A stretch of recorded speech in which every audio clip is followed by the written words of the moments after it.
We all dream of that moment, don't we? The morning when the alarm doesn't ring, the moment we escape the time clock forever and our money finally starts working for us. That is the sacred goal we call financial freedom. But I ask you to take an honest look around. How many people around you are truly living that dream? While most of us seem successful on the outside, we hear a persistent whisper on the inside.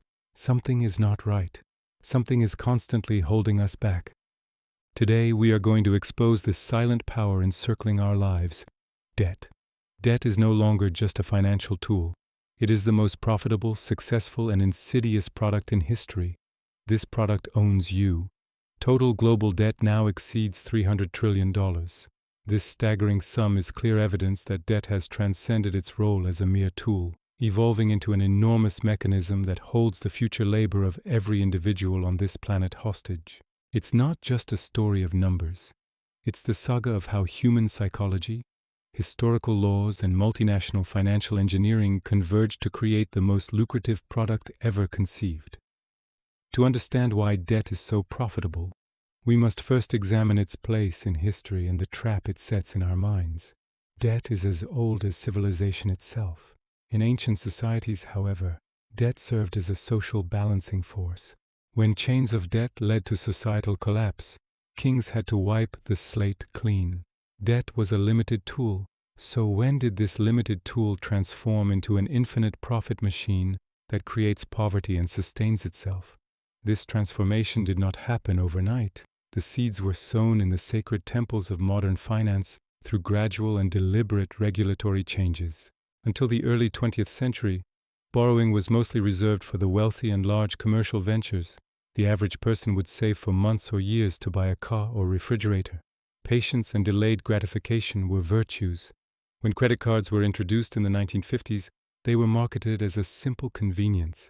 No one could have predicted that this simple plastic card would one day represent a $1 trillion debt burden. The real revolution, however, occurred in the late 1970s and early 1980s, when financial regulations were quietly altered. In many jurisdictions, the legal caps on interest rates that credit cards could charge, known as usury laws, were lifted. This was a goldmine for banks. Where you could once legally only make a 10-15% profit on a product, you were suddenly authorized to charge interest rates reaching 25% or even 35%.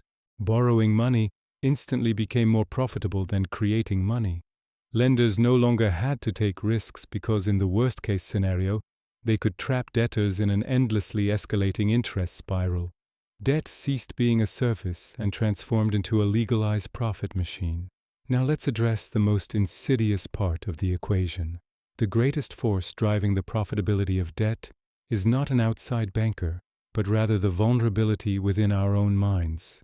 Why do we spend money immediately instead of saving it? The answer lies not in our wallets, but in our brains. Our primitive brain is hardwired for instant gratification and conditioned to seek immediate rewards for survival.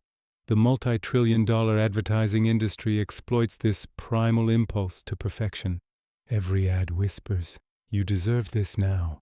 Credit cards provide an instant dopamine hit. Debt is a contract that trades your potential earnings over the next 10 years for 15 minutes of purchasing pleasure today. I ask you, is trading 15 years of absolute financial freedom for 15 minutes of fleeting enjoyment a rational decision? No, it's an uneven war between your biology and a sector designed solely to extract wealth from you. Furthermore, you are not fighting this war alone.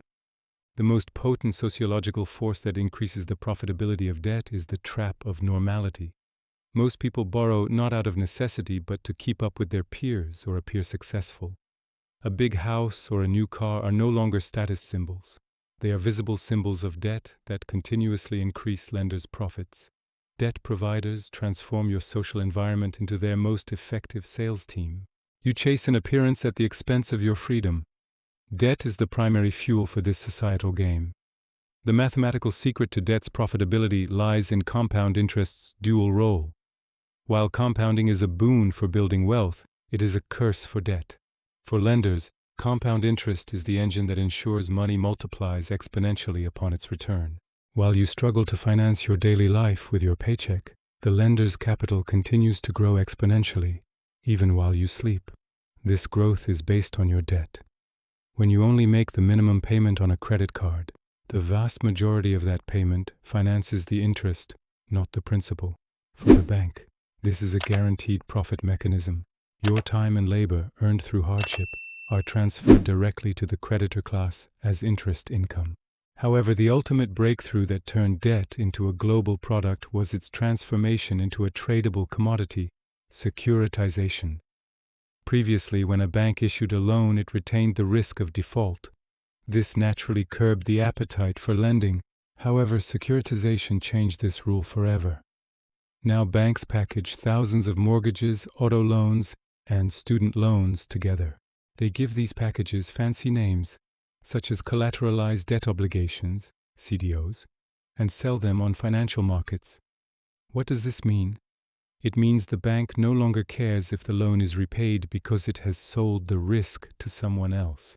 This fueled the accelerated and uncontrolled growth of debt. Debt ceased being a local tool and became a global product traded 24/7, reaching trillions in volume. This final, ruthless step made debt the most profitable product in history. The collateral for this debt is not a physical asset, but rather the debtor's future working hours. Debt did not become the most profitable product in history by accident. It was engineered. It is a sophisticated product designed to exploit our psychology, take advantage of legal loopholes, and dominate global markets. Debt is the most successful and insidious product ever created, turning individuals into economic captives. The question now is, will you continue to be a perpetual customer of debt, or will you reverse this profitable cycle? There is only one way to break free from the chains of debt. Think like the lender. Recognize debt for what it is, a profit-driven product working against you, and stop giving it emotional significance. Use the same tool they use against you, compound interest, and turn it to your advantage through investments and assets. Most importantly, stop offering your future labor as collateral for debt. Instead, dedicate your time and capital to creating systems that generate revenue while you sleep. Debt is a product. You do not have to be its lifetime customer. Freedom isn't waiting for you out there. It's constructed through conscious choices, beginning with the knowledge you now possess.